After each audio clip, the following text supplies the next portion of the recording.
How'd you feel about your lesson? It's weird to see myself like teach and hear my voice on the video. Honestly. Well, I can relate because I do not like to be on video at all. Like, mm-mm. So, now that you watched your video, I want us to move forward and I want to give you some questions pertaining to your lesson. So, on a scale of 1 to 10, with 1 being the worst lesson you've ever taught and 10 being the best, how would you rank your lesson? I'd give it about a 6. Okay. So, why a 6? Because honestly, just time and the understanding that my students had of the topic. I'll give it a 6. It was like I had to reteach in that moment before they took their assessment. All right, so let's backtrack. What was the lesson? What was your lesson focused on? It was pretty much a review of fractions that we've been working on, with like equivalent, comparing, and recognizing fractions. So they'll see like a shape. They have a model, Uh, and then they have like number lines. They either had to compare two fractions, or they'll use the number lines if they are equivalent. They had to plot the fraction and compare them that way. okay. So, what pleased you about your lesson? Because it was before an assessment too, right? Yes. So did you feel like confident? Yes, I did. Honestly, I feel like they did a lot better on that assessment due to the review that we did. And what would have to change to move the lesson closer to a 10? Because you said it was a 7. So how would you get to a 10? Less time, sort of more collaboration, I think, with my students, and a faster check. Not having them like when they were turning their clipboards, you thought like it was taking too long, like yes, or either having me having to walk around. It just so they were sitting in the front. Yeah, they were sitting in front of the class. Okay. So, what would your students be doing differently if your class was a 10? Like if your lesson was a 10, what would your students be doing differently? I think it would be more digitalized instead of the paper pencil. With the clipboard? Instead of the clipboard, it would be, I don't know, some kind of game. They like looking, so maybe using that or something. So you would have your students do games? Air games or something that keep them entertained, because I call it a dry lesson. When they're not participating, it was kind of it was a semi-dry lesson because they didn't want to do it. So for your lesson to be a 10, you would want more engagement. Yes, more engagement. More engagement and more participation. Yes. Okay. And so tell me more, what would that look like?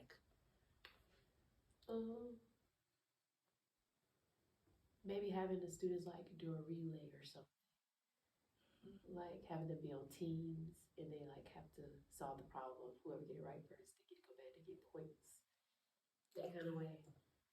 It's like a reward, like PBIS. Yeah. And so how would we measure that change? Change it by lesson. All right. So you said, we talked about what would your students be doing differently in your class with 10. You said more participation, more engagement, maybe a game-based activity to get them engaged and really excited about the lesson. So, how could we measure a change, for example, of like one of your scholars in your lesson? Like how can we measure that? There is a lot of redirecting with paper. So if I use the game system or whatever, they'll have more participation, get competitive, and they can see the games that another team has or another scholar has, and they're like, "Oh, I want to win." Because I noticed, like in your video, you were redirecting this one kid, one scholar, about how they didn't have anything on their paper, and the other kid did have some things on their paper. Maybe they were distracted. Maybe they just weren't interested in the lesson. Maybe they needed something different, right? So maybe we could change up the lesson where that person went from zero participation to at least like 50% or something. Yes. So, what do you want to be your goal? Like in the future with your lessons? Technology. I want to put a lot of my things online because they participate more using their laptops. Mm-hmm. So less paper, less printing on my end. Save my paper and have them do it online and have them kind of maneuver using tools, especially like because they take the milestones. So they'll have those tools, they can practice with those all year as well. Okay. And so, if your goal is to use technology in your lessons, do you know what kind of technology? I've heard Lumio. Our school has, or our county has CTLS, the COB teaching and learning system, put things on there. So like pretty much those two things that I've kind of seen people use a lot here in school. And so if you could hit your goal of being more tech-based lessons, having more tech-based lessons, would it really matter to you? Yes. Yeah, it really would. It would really matter to me. Why would you want more tech-based lessons? Like to keep my kids involved. They love to be on their laptops. They love to play games all day. I have to force them to put their laptops up. So to get that engagement for a lesson or for an activity they need to do, then that'd be amazing. Okay. And you have enough laptops for every scholar? Yes, it's a one-to-one device. One-to-one device, okay. And what teaching strategy can you use to hit your goal? So, like, I do, we do, you do. Oh, method. yeah, I do that. In a normal lesson, not a review lesson though. In a normal lesson on a day-to-day basis, I do what I do. We do, you do. So it's really like I do on the board, and I have like the we do is more of a workstation, and the you do is pretty much their small groups of math. So if your lesson was more reteach? Yes, it was more of a reteach than a teaching lesson. So I still would do the same strategy, because if you had like an entry ticket, like, so say we use, for example, Lumio, you could put an entry ticket, like that's the first slide, and kind of like a ticket coming in the door. And so if they do that, you can gauge their understanding of like, you were hitting comparing fractions, equivalent fractions, number line. So you have, let's say, 3 questions, one of each, and say if most of them missed comparing 2 fractions, then you know that your lesson will be mostly on that. Yes.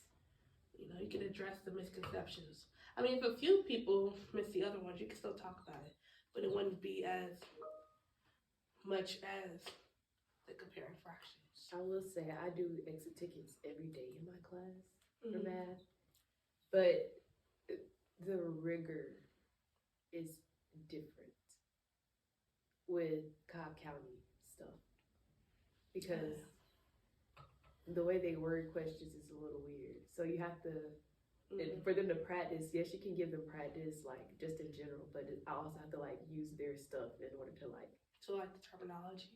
Yes. Okay. That's the hard part. Even though we use it in class, putting it into context in like a test form, I think gets them somehow. So getting them to identify like keywords or the meaning, because the hardest part is comprehending. So that could be part of your entry ticket, like seeing how they could unpack the question that you have. Like, see, what is this question really asking me? And then they can write down, okay, well, this question is asking me to do this. And then then they can move on to, okay, solving it. So you can like break down your questions. So does that make sense? Yes.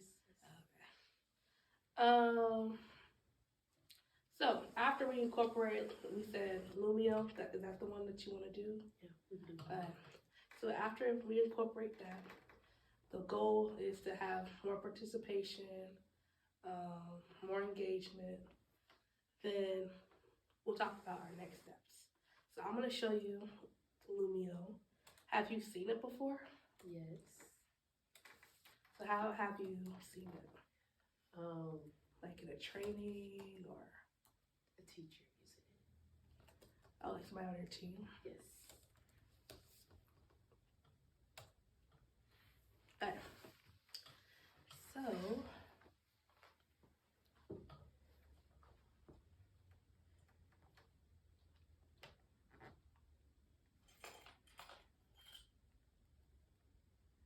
okay, so this is Lumio. So you can have a library. So if you don't want to, like always create your lessons, you can search up by subject, by grades, and there's like so many lessons. You can edit the lessons too.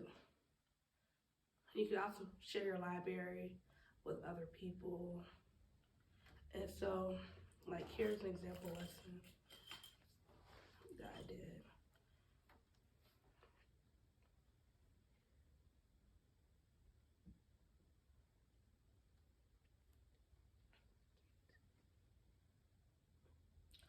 So, like, how I would have changed this to incorporate what you're talking about, I would have, like, addressed, I put a question, like, make it a real world scenario, and then we would have broken it down. So, the cool part is, with Lumio, you can, like, those are my teaching slides, just introducing it. And then you can do group work. So if you want them to like be partnered up randomly, so they won't be in the same partners, you could do that. You could do individual. And the cool part is you could see what each kid is doing while they're like doing their work. Like you say, oh, okay, so this person didn't do anything. And then you can say, hey, I see your screen. I need you to start working. Instead of like walking around like, oh, hey, let me see your clipboard again. Are you really doing something? And then once they hit done, you'll see a green check. And then you can like look at their work and check it off. And then I know you mentioned games. So you can play games, like you can do a match 'em up. You could model how to do the activity first. You could do team game, individual game, vocabulary, because I know you teach different subjects. So you can do like reading, comprehension, and then you can also look at the progress. Like this person got a 10 out of 10. And you can see how long they've been doing it. So there's a lot to Lumio. Edit your lessons. You can share it with your team. And the cool part is for Cobb County, we're given PowerPoints. You can just upload the entire PowerPoint without having to make a new one. What do you think? I like it so far. Would you be able to incorporate this? Yes, for sure. Okay. Cool beans. I'm excited. Are you ready to do it? Yeah. I've been talking about using technology, honestly, in my classroom more often than not. So getting a head start on it is definitely helpful. So what are you learning next? We started today. What is it? Oh, area and perimeter. Area. Yeah, relating area and perimeter. How did they do on that test? Not bad. I only had like 2 maybe like not even a handful of ones, like very few ones, a lot of twos and a few threes. So they're mostly ready to move on. Yes. Okay. But you could do like a reteaching lesson, whole group lesson, small group lesson. Do you use this as small group? I have not used it in small group yet. I've only done a whole group. So I do like the teacher with the screen. We do. I do like the group one where they're on at tables. Then I do the independent one. But no, I have not. I want to. Because they really enjoy it. They love the games. They love being able to write on the screen. So, yeah. I'm excited for you. Yay. Yay, I can't wait.